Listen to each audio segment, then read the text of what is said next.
Live from New Delhi, you're watching DD India News, India's voice to the world. I'm Tanvi Taneja. Coming up in the next hour, India underlines Bangladesh's responsibility to protect all, including minorities. Issue of persecution of minorities in Bangladesh also echoes in the UK Parliament.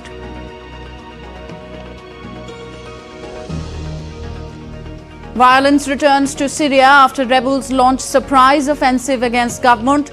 Over 200 combatants killed as fighting rages on.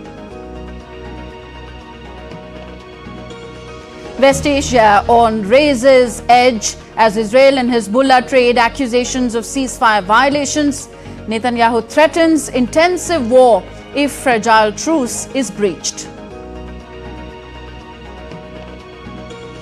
And Iran to hold disputed nuclear talks with France, Germany and the UK today. Talks follow IAEA's resolution denouncing Iran for lack of cooperation.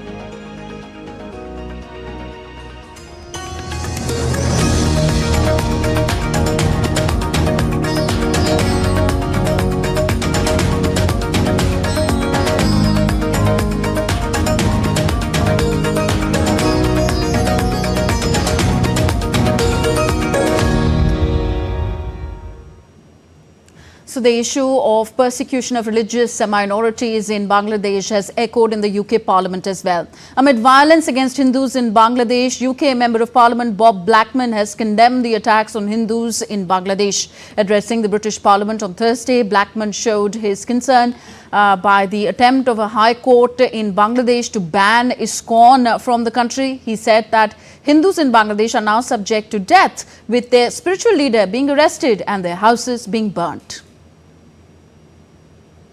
Right now, Mr. Speaker, the International Society of Krishna Consciousness, who run Bhaktivedanta Manor in Elstree, the largest Hindu temple in this country, in Bangladesh, their spiritual leader is under arrest. Hindus across Bangladesh are being subject literally to death by their houses being burnt, their temples are being burnt, and there was an attempt today in the Bangladesh High Court to rule that ISKCON should be banned from the country. This is a direct attack on Hindus. Now, this is a threat from India now to take action. We have a responsibility because we enabled Bangladesh to be free and independent. Now, whatever the change of government has been in Bangladesh, it cannot be acceptable that religious minorities are persecuted in this way. The Environment, Forest, Climate Change Advisor of Bangladesh's interim government, Saida Rizwana Hassan, has said that no discussion was held to ban ISKCON in the country. She added that the government is not mixing the offences of organisations with the offences of individuals. Earlier on Thursday, Bangladesh High Court refused to intervene in the ISKCON-related violence issues after being informed that the authorities have taken necessary measures in this regard. It expressed satisfaction with the government's response and instructed it to continue efforts to safeguard citizens' lives and property. Later on Thursday, ISKCON Bangladesh's General Secretary said Chinmoy Krishnadas does not belong to them as he was expelled by the organisation. He added that the organisation would not shoulder any responsibility over his statements and speech. Earlier this week, Chinmoy Prabhu Das was arrested by the Dhaka police on Monday on charges of sedition in Bangladesh.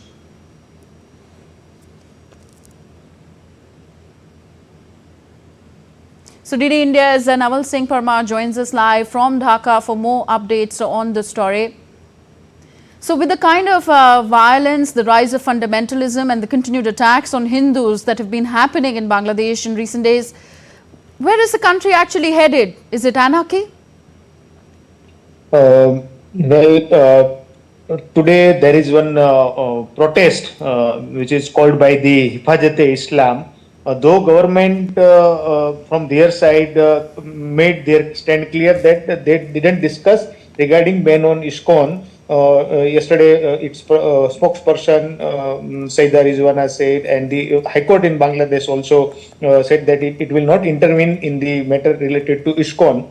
But Hifazat-e-Islam and other fundamental organizations in Bangladesh are continuously spearheading the issues, and they are demanding to have a ban on ISKCON, and for that they ask for a rally today from Baitul Mukarram. It is a national mosque of Bangladesh, and it is located in Dhaka. So there is a possibility that this kind of demand seeking protests and rallies may happen in Bangladesh.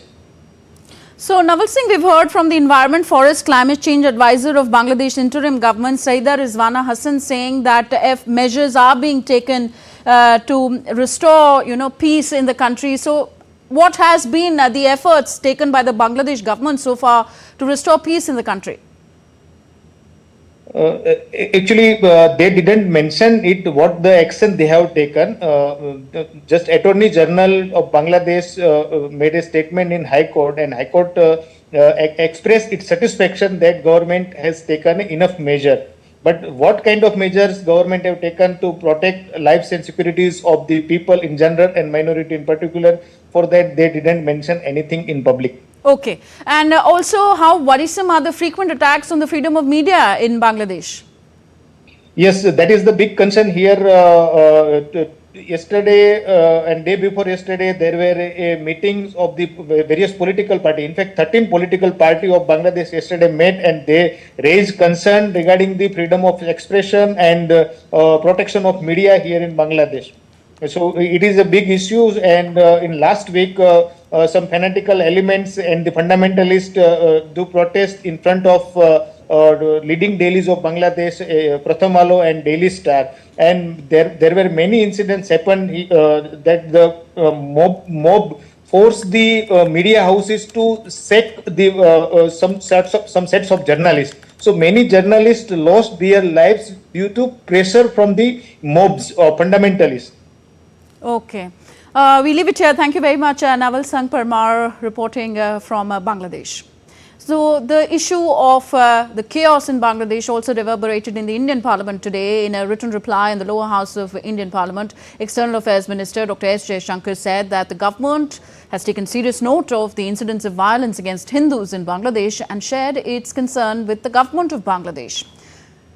Dr. Jaishankar said that the Indian government had expressed serious concerns regarding the attacks on a puja mandap in Dhaka and theft at the Josheshwari Kali temple at Satkhira during the Durga Puja this year. The High Commission of India in Dhaka continues to monitor the situation closely, and it was also said that the primary responsibility for the protection of life and liberty of all citizens of Bangladesh, including the minorities, rests with the Bangladesh government.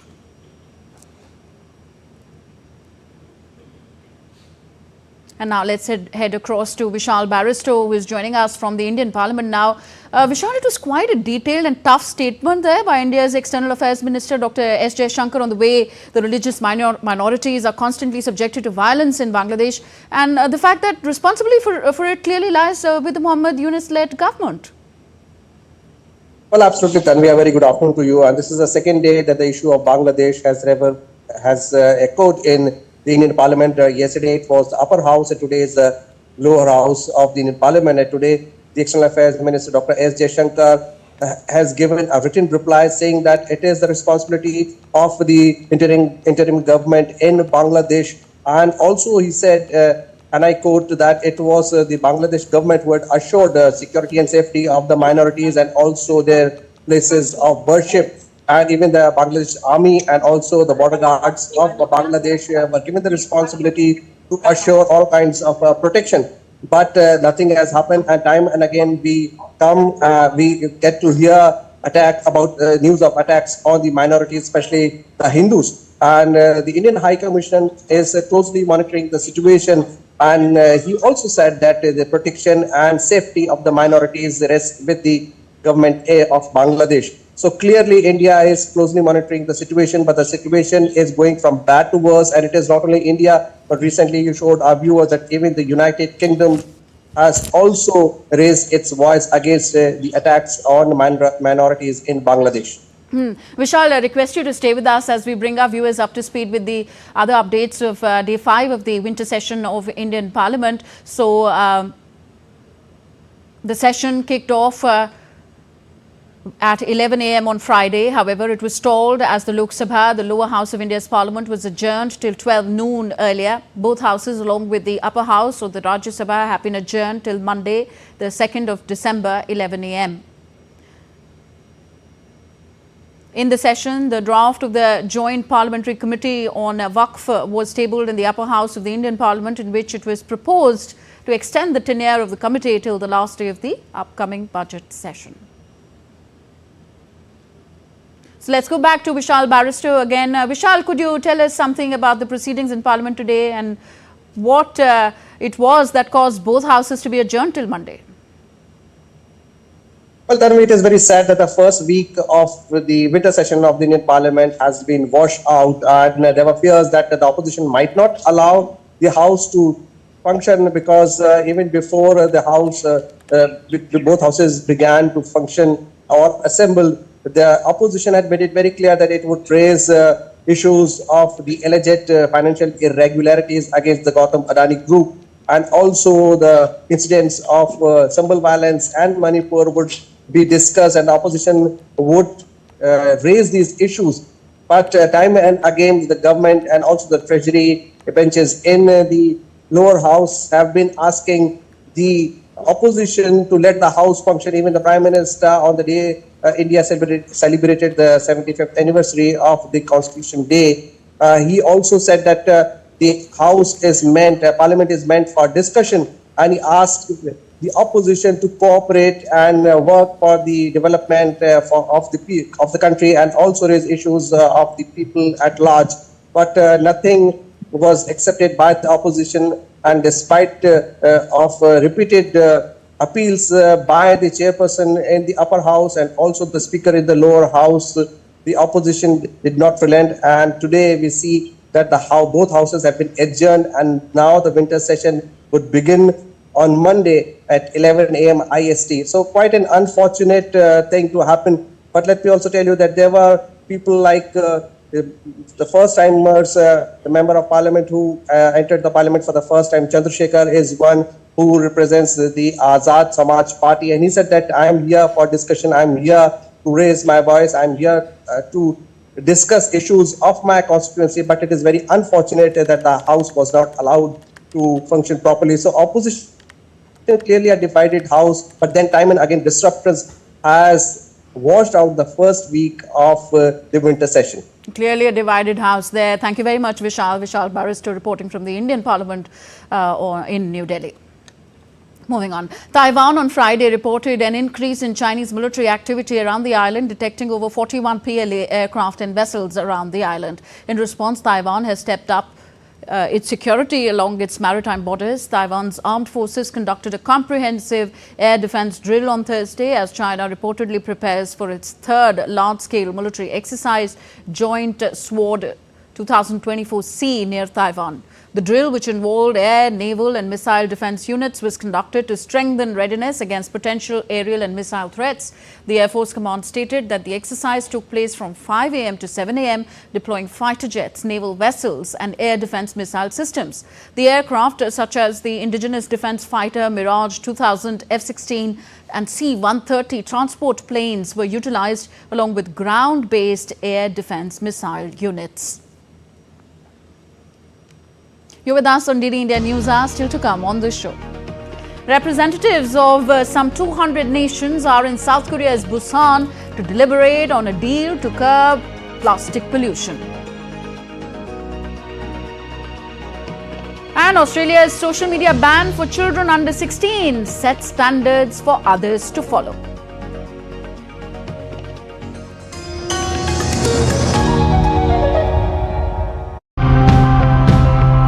We are living in times where things are changing at an unforeseen pace. And at the forefront of many of these positive changes are strong individuals who are looking towards the future. Through the stories I tell, I try and sort of reignite that intuitive sense of how close we are to nature and how much there is to learn from it. Organic farming, it also helps you not only reduce the carbon footprint, but also help adapt, because you are promoting natural farming. Very lightweight, but it makes you feel that you don't have to eat too much.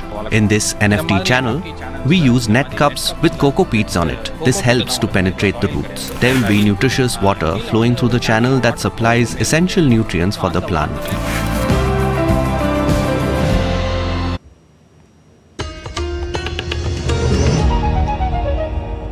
Welcome back. You're watching DD India News. I am Tanvi Taneja.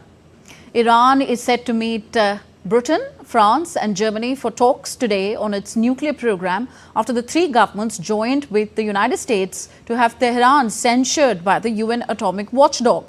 Iranian diplomat Majid Takht Ravanchi, who serves as the political deputy to Foreign Minister Abbas Araghchi, is scheduled to represent Iran in Friday's talks in Swiss city of Geneva. Last week's Shiding prompted a defiant response from Tehran, but its officials have since signaled a willingness to engage with others ahead of the return of US President-elect Donald Trump, whose last administration pursued a policy of maximum pressure against the Islamic Republic. Earlier, the 35-nation Board of Governors of the UN's International Atomic Energy Agency adopted a resolution condemning Iran for its lack of cooperation on nuclear issues. Iran, described as politically motivated, the resolution brought by Britain, France, Germany and the United States. Russian and Syrian warplanes bombed rebel-held northwest Syria near the border with Turkey on Thursday to push back an insurgent offensive that captured territory for the first time in years.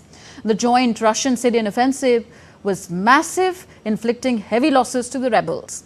The Islamist militant group Hayat Tahrir al-Sham, an allied faction, said that they had seized control of more than a dozen of towns and villages in Aleppo and Idlib provinces since Wednesday.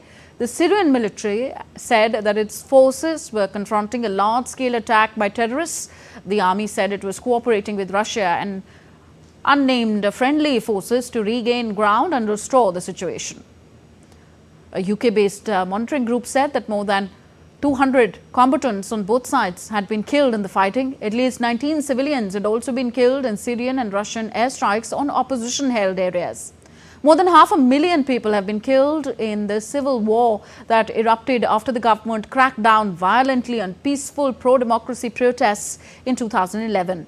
Russia, a close ally of Syrian President Bashar al-Assad, intervened in Syria's civil war in 2015, helping shift the conflict in Assad's favor. And on to the Russia-Ukraine conflict now. President Vladimir Putin threatened to strike decision-making centers in Kiev with Russia's new hypersonic missile. Putin said a Russian overnight missile and drone attack on Ukraine's power grid was a response to Ukraine's use of long-range US and UK weapons inside Russia. Russia fired more than 90 missiles and around 100 drones during the barrage, with Ukrainian President Volodymyr Zelensky urging his allies to respond firmly to what he dubbed Russian blackmail. We will respond to such acts of aggression against the Russian Federation. How and when and with what weapons we will respond will depend on the targets that will be selected by the General Staff of the Ministry of Defense of the Russian Federation. Because for each, a different type of weapon suitable for these purposes must be used.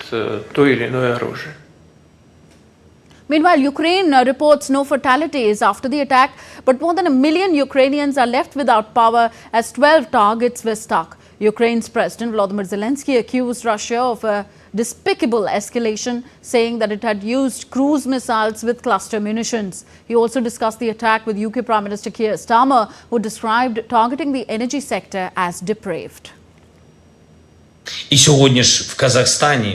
We must respond together to Russia's attempt to make the situation more unbearable and to try to drag out this war.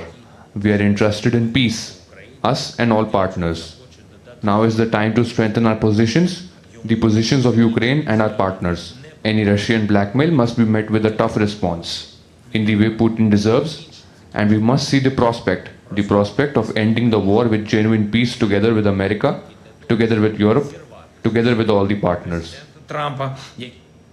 Further, US President Joe Biden has said that Russia's overnight aerial attack against Ukraine is outrageous and serves as a reminder of the urgency and importance of supporting the Ukrainian people. Biden, in a statement released by the White House on Thursday, said that Russia continues to underestimate the bravery, resilience and determination of the Ukrainian people, adding that US stands with more than 50 countries in support of Ukraine and its fight for freedom.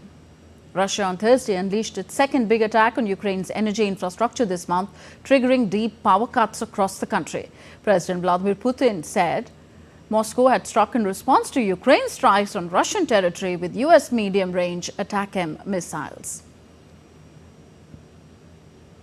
Russian President Vladimir Putin denied on Thursday that he had deliberately used his black Labrador Coney to intimidate the then German Chancellor Angela Merkel at a meeting in 2007. Asked about the incident on Thursday, Putin denied that he had been aware of Merkel's phobia and said that he had later apologized to her. As Merkel wrote in her new memoir, Freedom, that knowing Putin sometimes brought the pet to meetings with foreign guests, she'd asked an aide the previous year to request Putin's team not to bring out Coney in her presence because she was afraid of dogs. Australia on Thursday approved a social media ban for children aged under 16 after an emotive debate that gripped the nation, setting a benchmark for jurisdictions around the world with one of the toughest regulations targeting the big tech companies. Australia on Thursday passed a landmark law banning children under the age of 16 from accessing social media, citing the need to protect their mental health. Honourable Senators, the committee has considered the Online Safety Amendment Social Media Minimum Age Bill 2024. The law will make platforms including TikTok, Facebook, Snapchat, Reddit, X and Instagram liable for fines of up to 50 million Australian dollars for systematic failures to prevent children younger than 16 from holding accounts. A number of countries have already vowed to curb social media use by children through legislation, but Australia's policy is the most stringent. The platforms will have 1 year to work out how they could implement the ban before penalties are enforced.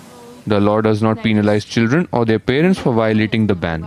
Instead, platforms like Facebook, Instagram, TikTok and Snapchat will be required to take reasonable steps to enforce the minimum age requirement. Platforms where content is also used for educational purposes, including YouTube and messaging apps like WhatsApp, are exempt from the restrictions. Prime Minister Anthony Albanese emphasised the government's commitment to protecting young Australians, saying the government is sending a message to social media companies to clean up their act. And today, as a direct result of our legislation passed through the Parliament yesterday, through the Senate and confirmed in the House today, parents can have a different discussion with their young ones, a different discussion that will result in better outcomes and less harm for young Australians. Platforms now have a social responsibility to ensure the safety of our kids is a priority for them. We're making sure that mums and dads can have that different conversation today and in future days. We've got your back is our message to Australian parents. Teenagers' reaction from across the world are a mix of disbelief, frustration and concern. Teenagers in Madrid and Belgium were critical of the legislative action.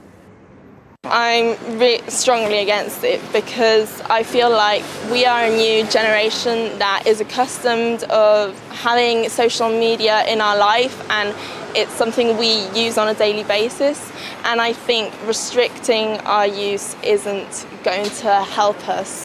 French and British teenagers had mixed feelings for the Australian ban on social media. I mean, that's kind of crazy to me. I grew up with social media, and the year I was born was literally I think the year the iPhone 5 came out. So I'm just super used to growing up with it. And I feel like people under the age of 16 right now wouldn't know how to live without their phones and social media. It'd be a really hard change for them. Social media giants have also hit out at the landmark Australian law. They described it as a rush job littered with many unanswered questions. TikTok said on Friday it was disappointed in the law, accusing the government of ignoring mental health, online safety and youth experts who had opposed the ban. With inputs from Shivali Kumari, Meher Raj Singh, DD India. Now, Venezuelan President Nicolas Maduro on Thursday called for the implementation of a law mimicking the Australian ban used for social media for minors. During the podcast, Maduro also said that Venezuelan migrants would return home once the US lifts the blockade against the South American country. I agree. I believe all of this should be immediately regulated through a special law. I'm asking the Sovereign National Assembly to build consensus with the people. They should call on the youth so that we can create a good protection law like Australia did and like all countries in the world are doing. Human activities are causing world temperatures to rise, posing serious threats to people and nature. But experts say urgent action on various fronts can still limit the worst effects of climate change. With more plastics and human-made chemicals being produced than what the planet can afford, representatives of nearly 200 nations have gathered in South Korea's Busan to deliberate on a deal to curb plastic pollution, result of which is expected by the end of this week. It is to be noted that just 9% of the plastic is currently recycled globally. Further, if plastic pollution continues as it is going on, by 2050, the accumulation of greenhouse gas emissions from plastic could use 10 to 13% of our entire remaining carbon budget. While next week, Saudi Arabia will host the COP16 UN conference on land degradation and desertification, UN Chief Antonio Guterres has called the meeting a moonshot moment to protect and restore land and respond to drought. Land is considered degraded when its productivity has been harmed by human activities like pollution or deforestation. Desertification is an extreme form of degradation. Another significant event is happening next week. The world's top court will start unprecedented hearings aimed at finding a legal blueprint for how countries should protect the environment from damaging greenhouse gases and what the consequences are if they do not. From Monday, lawyers and representatives from more than 100 countries and organizations will make submissions before the International Court of Justice in The Hague, the highest number ever. Activists hope the legal opinion from the ICJ judges will have far-reaching consequences in the fight against climate change.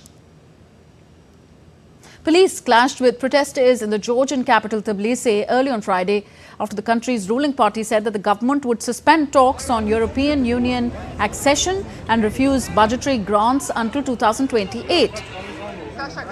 Police ordered protesters to disperse, fired water cannons and deployed pepper spray and tear gas as masked young people tried to smash their way into the parliament. Georgia's relations with the EU have deteriorated sharply in recent months as Brussels has alleged that the government had restored to authoritarian measures and adopted pro-Russian stance. And now we take a quick look at other stories making news around the world. Around 15 people have died and at least 100 are missing after a landslide triggered by heavy rains buried dozens of homes across several villages in eastern Uganda on Thursday. A new cafe of the American coffee house chain Starbucks opened at the heavily militarized North Korea border. It is situated at the observatory near the South Korean city of Gimpo. Russian Defense Minister Andrei Belosov arrived in North Korea on Friday. He is on an official visit to Pyongyang, where he will hold talks with military and military political officials.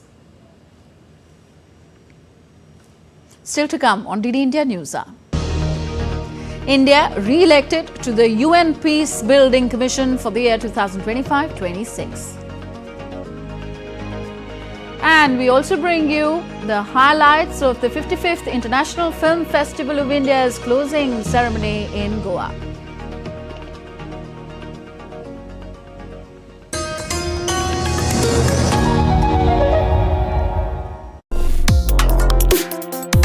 Complex issues, hidden agendas, twists and turns, strategic games. We think all dots are linked. We just need to connect them. Join me every week as I connect the dots to unravel hidden designs in statecraft, mysteries, and decode issues that matter to you. Watch Connecting the Dots with me at these times on DD India.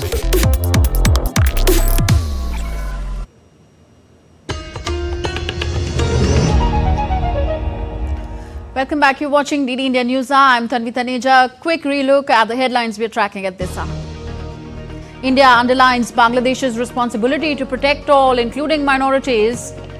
The issue of persecution of minorities in Bangladesh also echoes in the UK Parliament. Violence returns to Syria after rebels launch surprise offensive against government. More than 200 combatants killed as fighting rages on. West Asian raises edge as Israel and Hezbollah trade accusations of ceasefire violations. Netanyahu threatens intensive war if fragile truce is breached. Going back to our top story, amid violence against Hindus in Bangladesh, India's External Affairs Minister Dr. S. Jaishankar said that the Indian High Commission is monitoring the situation closely. He added that the government of India has taken serious note of these incidents of violence and shared its concern with the government of Bangladesh. Reports of attacks on temples and puja mandaps also came to light during the recent puja festival in Bangladesh. The Indian government urged Bangladesh to safeguard minorities as global figures, including ousted Prime Minister Sheikh Hasina and Mary Milben, voice support. The arrest of ISKCON priest Chinmoy Krishnadas Brahmachari in Bangladesh has sparked widespread outrage with calls for his immediate release. On Thursday, the Dhaka High Court refused to intervene on ISKCON issue after being informed that authorities concerned have taken necessary measures in this regard. It also refused to pass a suo motu order on banning ISKCON's activities in Bangladesh. Chinmoy Krishnadas ji, who is a former member of ISKCON and a spokesperson of the Sanatan Jagran Manch, he has been asking for something that which all the Hindus and all the Hindu organizations of Bangladesh have been asking in a very peaceful way. That is that the safety of Hindus should be ensured and the temples, the places of worship, they should be protected, and those who are perpetrators of the crime of violence, of inciting violence, they should be charged and punished as per the law. In India, Hindu organization on Thursday took out a rally to office of Bangladesh Deputy High Commissioner in Calcutta, protesting atrocities on Hindu community and arrest of spiritual leader Chinmoy Krishnadas in the neighbouring country. India has called upon Bangladesh to ensure safety and security of Hindus and all minorities and their places of worship. India's Minister of State for External Affairs, Kirti Vardhan Singh, in a written reply in the upper house of Indian Parliament, informed that primary responsibility of protection of life and liberty of all citizens of Bangladesh rests with the Bangladesh government. On Thursday, while former Prime Minister of Bangladesh, Sheikh Hasina, issued a statement in support of Chinmoy Das, Sheikh Hasina said, "A top leader of Sanatan religious community has been unjustly arrested. He must be released immediately. A temple has been burnt in Chittagong.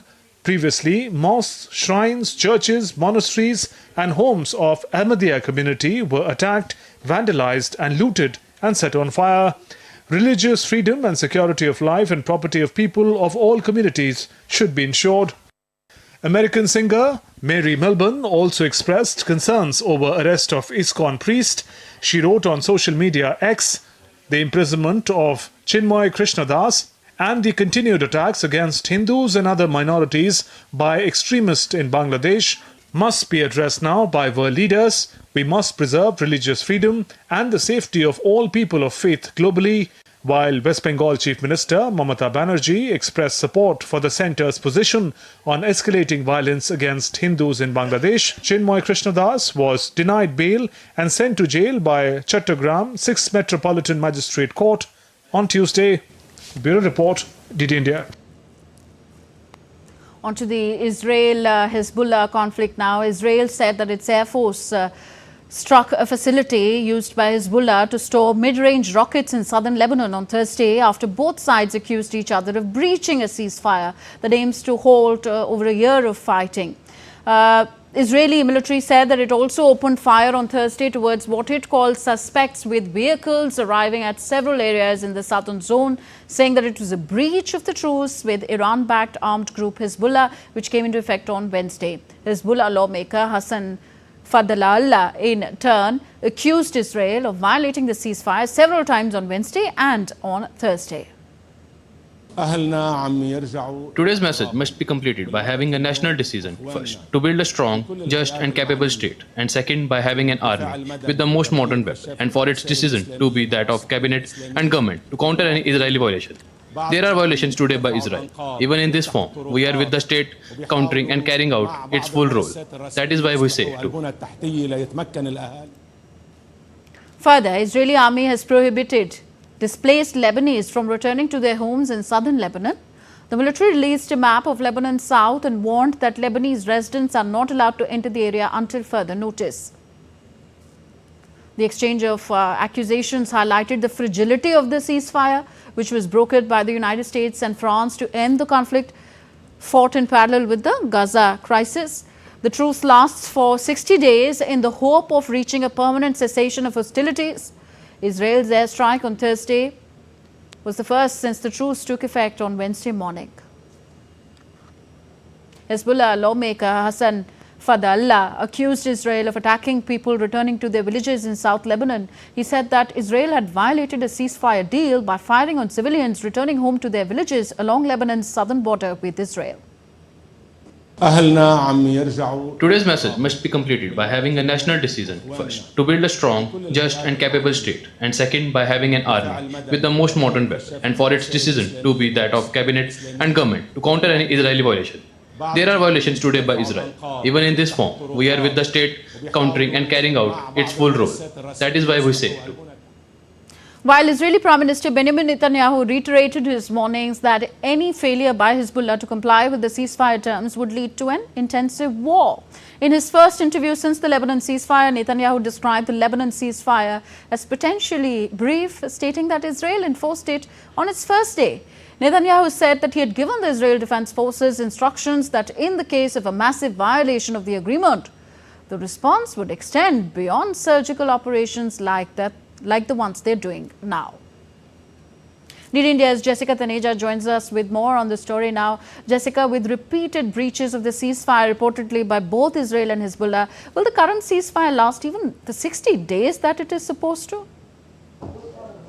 That's correct, Tanvi, and that's the question on everyone's mind. For how long will it hold? It's barely been a day, and we've already seen Israeli strikes towards South Lebanon, and also issuing warnings of the Lebanese who are trying to return to the south. Of course, the border between Israel and Lebanon along the blue line. Now, there are several agreements that have been tried to reach in the past, but none of them materialized to the effect that this one did, while Biden's appointee for bringing this entire ceasefire deal into fruition for the last 1 week has been traveling to West Asia, and what was reached was the 13-point agreement between Israel and the Lebanese government, not taking into account or mentioning Hezbollah at all, with United States along with France being part of this tripartite agreement and overseeing that all of the agreements and the issues that have to be resolved and the mechanisms in place to ensure that there's complete cessation of hostilities in the region are to be implemented, particularly putting an enormous task ahead for the Lebanese army. Now, with the particular violations that you point out, for Israel, the explanation is simple. During the agreement and even before agreeing to this ceasefire deal, Israel had made it clear that it will hold the right to respond militarily if in case it sees any forms of violations. And it comes with the understanding of the United States, which again, according to the United States and Joe Biden himself, would be in accordance with the international law. So it's very difficult to sort of discern as to what Israel intends to do and whether this ceasefire deal will hold. Now, if you know, this has been backed on the same United Nations Security Council Resolution 1701 that was in 2006 that was able to put off a permanent all-out war that was witnessed during that time. And this has been the basis for the ceasefire agreement as well, but having more mechanisms in place and ensuring a greater role, not just for the Lebanese government, but also for the Lebanese military along the blue line, which is the contentious border between the two, Tanvi. Okay, so would it then be wrong to expect full-scale hostilities to break out between Israel and Hezbollah sooner rather than later? Well, these are uncertain times indeed, because the ambiguity surrounding what we mean by certain violations and the quote-unquote understanding with the US and in accordance with international law, it all runs in some form of obscurity given the kind of violence and the conflict situation escalating in West Asia. While we talk about a ceasefire deal with Lebanon, nothing has been reached when it comes to Gaza, and the military action in Gaza continues even today. So it is difficult to ascertain as to how there will be a deal that could in effect and practically implement the cessation of hostilities and bring about some peace in the region, not just for people who want to return to their homes, both from the Israelis who have been displaced, about 60,000 of them, but also for the Lebanese, and looking at then the Gaza region as well, where the demand for statehood, of course, still hangs in the balance, and we're not seeing any fruition in that direction, and hostilities in that region still continue. So the situation remains fragile, Tanvi, but another 60 days will be important to see, and the reason for that is because according to this ceasefire deal, the next 60 days the Israeli army is going to be replaced with the 10,000 Lebanese army personnel, along with the UNIFIL, which is the United Nations peacekeeping forces, about 10,000 of them, with United States and France overseeing operations and also helping the deeply underfunded Lebanese army, which does not have the capable resources, nor does it have the wherewithal to restrain a Hezbollah from creating any violations for Israel to not attack in the region and not escalate any violence further. Okay, we leave it here. Thank you very much, Jessica Taneja, for that analysis on the ceasefire violations reportedly by both Israel and Hezbollah. All right. India has been re-elected to the UN Peace Building Commission for 2025-26 as a founding member and major contributor to the UN peacekeeping. India is committed to continuing its engagement with the Peace Building Commission to work towards global peace and stability. India is strongly supportive of nationally led plans for peace consolidation, while arguing for a constructive approach and a lighter touch by the PBC in extending advice, support and in extending its involvement. India's unique combination of being the largest democracy in the world, with a strong tradition of respect for rule of law and the successful experience in nation building, makes it particularly relevant in the context of 21st century peace building.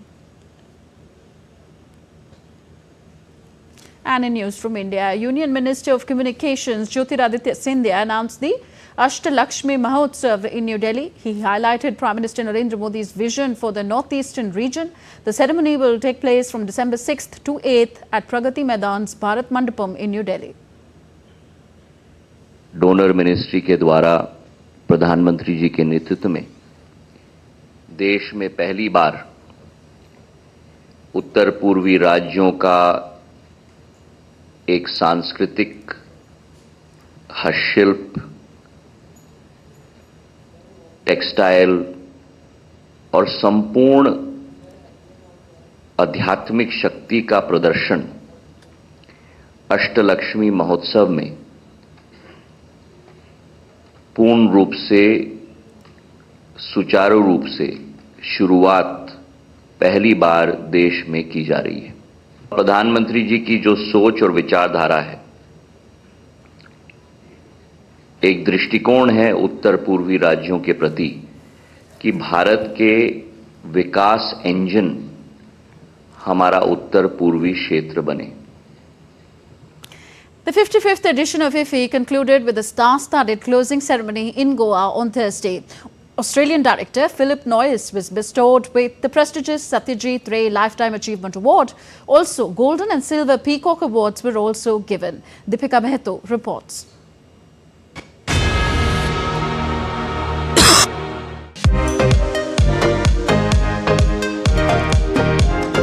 Bringing the curtains down on an enchanting journey, celebrating the joy of cinema and nurturing the future, The 55th International Film Festival of India concluded on 28th of November with a spectacular closing ceremony at Dr. Shyama Prasad Mukherjee Indoor Stadium in Goa.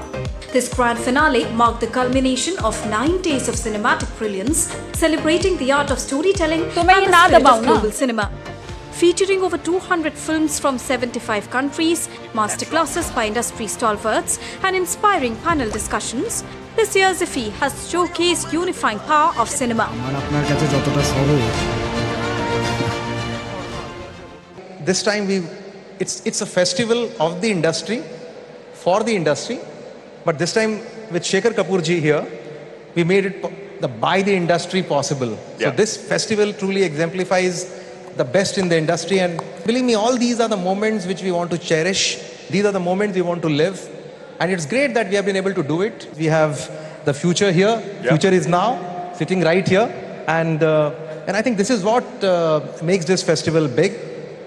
The biggest thing is the film bazaar. All of you would agree that this has been the biggest film bazaar, and thanks to Government of Goa for being such a great supporter of entertainment. Truly, Goa is the entertainment capital of our country. Thanks to the Honorable Chief Minister. The Golden Peacock Award and the Silver Peacock Award were bestowed at the glittering closing ceremony. The most prestigious Satyajit Ray Lifetime Achievement Award was awarded to Australian director Philip Noyes. The 55th edition of IFFI witnessed celebrations, joy, and a lot of world cinema uniting the stalwarts of the industry in one frame.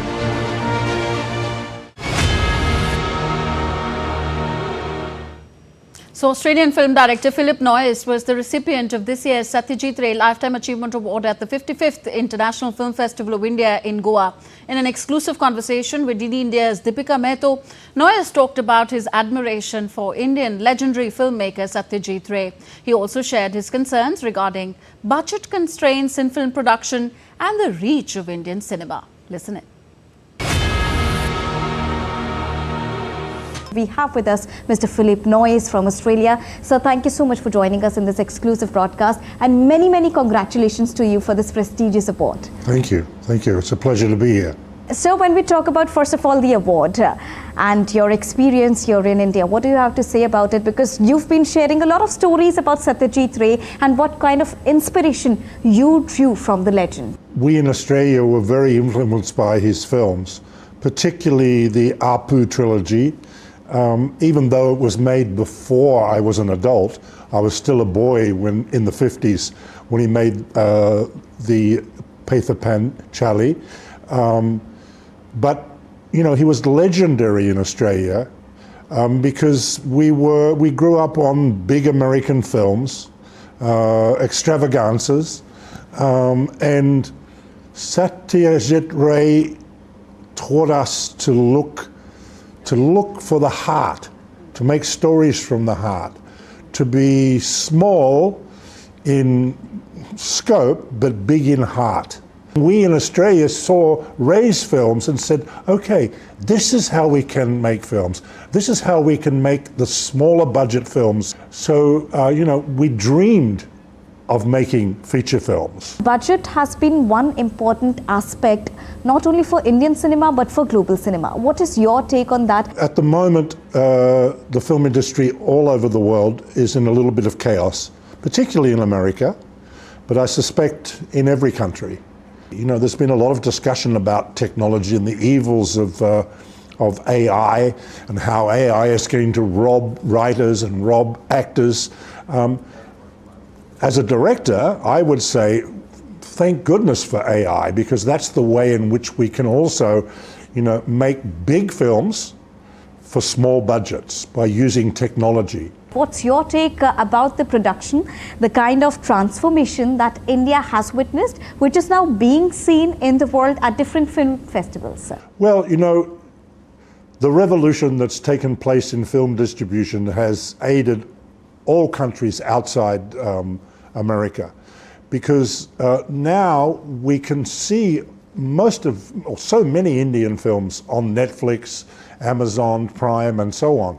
So before we were starved, we had to go to film festivals to see Indian films.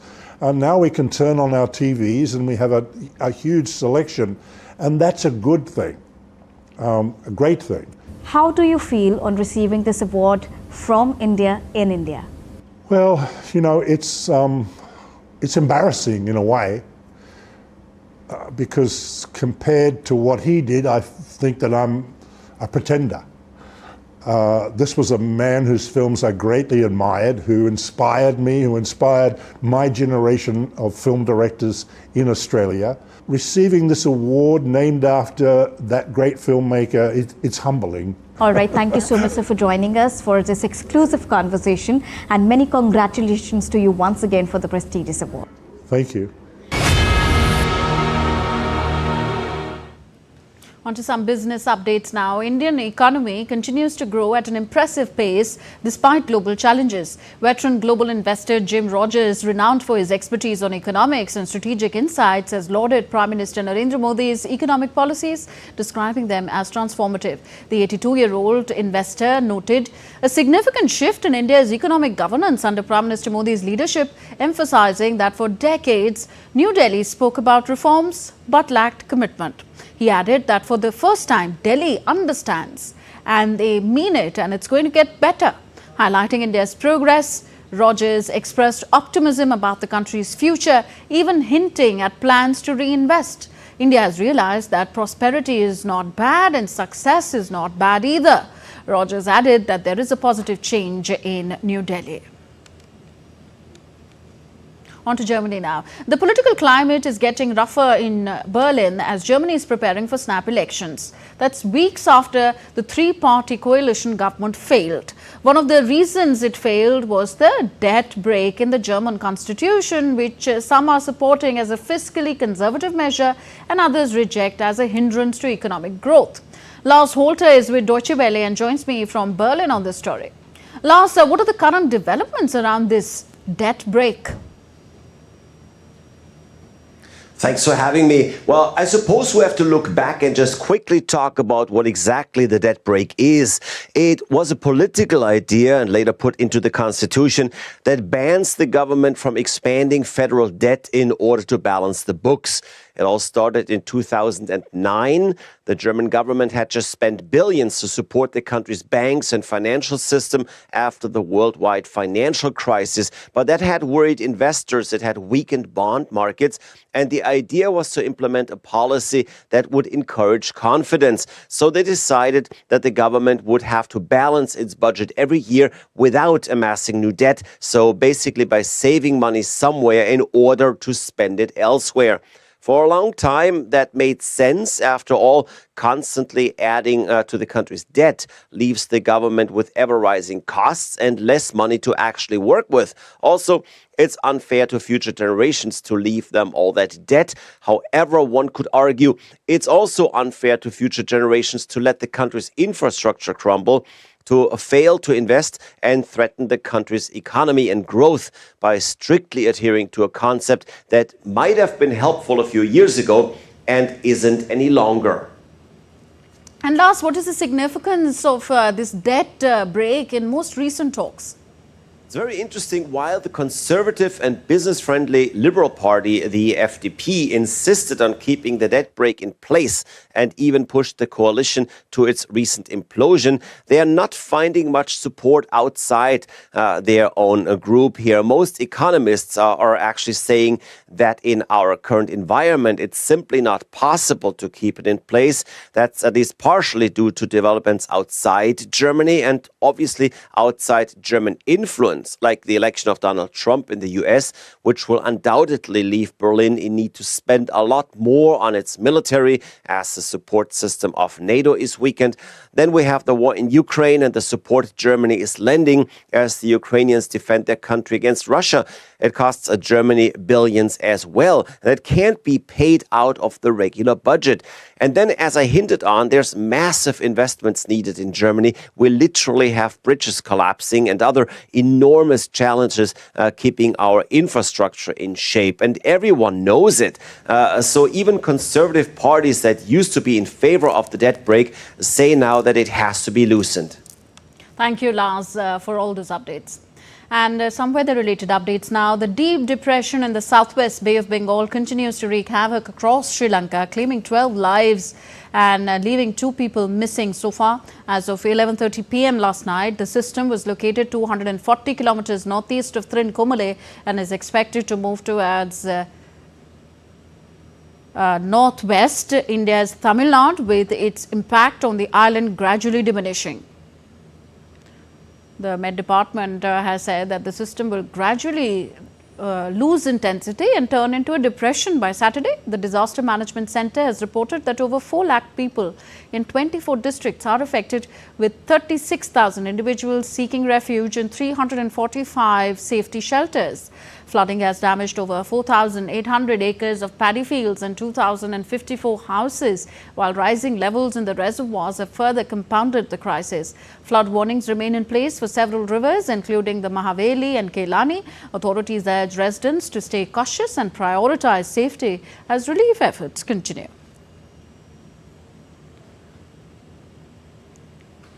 So this deep depression over southwest Bay of Bengal moved northwestwards with the speed of 8 kilometers per hour during the past 6 hours near Nagapattinam, near Chennai, in the South Indian state of Tamil Nadu. As per the India Meteorological Department, it is likely to move northwestwards and intensify into a cyclonic storm in the next 6 hours. The deep depression over southwest Bay of Bengal now lies at about 360 km southeast of Puducherry.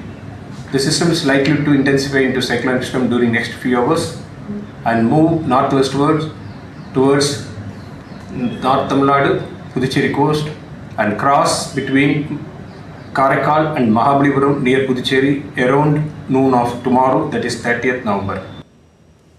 And cities across the globe are warming up for the Christmas festivities as the crowds throng the venues decked up for the arrival of Santa Claus. Take a look at some of these dazzling attractions across the world.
So that's it in this broadcast. But before we go, India's public broadcaster Prasar Bharati has recently launched Waves, entering the field of OTT platform. Waves provides a complete infotainment ecosystem to digital media and OTT audiences. If you want great content for free, you can download Waves today.